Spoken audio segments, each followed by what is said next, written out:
naman tayo, meron tayong mga anxiety pagdating sa interview.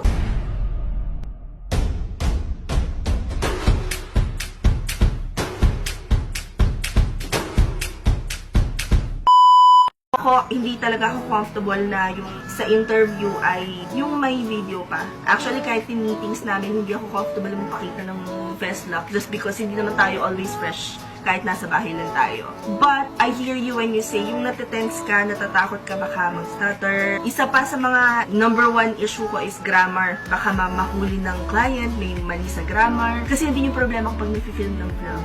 Don't you worry, I have some tips for you on how to ace your interview. So, number one tip, identify one skill set, one story, or one quality na automatic mapapawaw mo yung nag-i-interview sa'yo. So, for example, you're asked, one of the most common question pagka ini-interview is, tell me how you handled a difficult situation. So, ang lagi kong naiisip, kapag tinatanong ako ng tungkol sa difficult situation, ay nung time na, I personally feel na nung na-promote ako as team leader sa call center, ay hindi pa ako handa. Kasi wala naman akong management skills. Wala akong management training.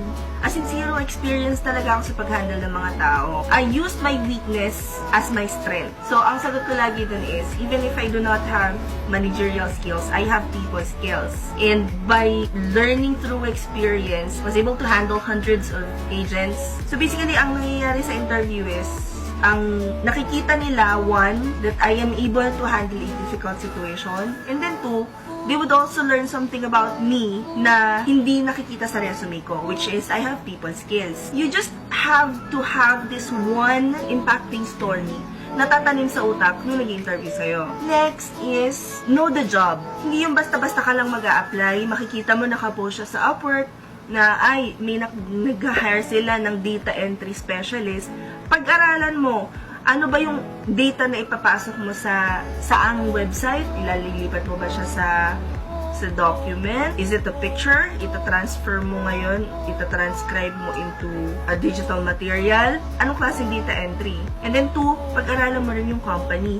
Hindi yung basta-basta ka na lang mag-a-apply, hindi mo pala naiintindihan kung ano yung mission vision ng company. You have to learn something about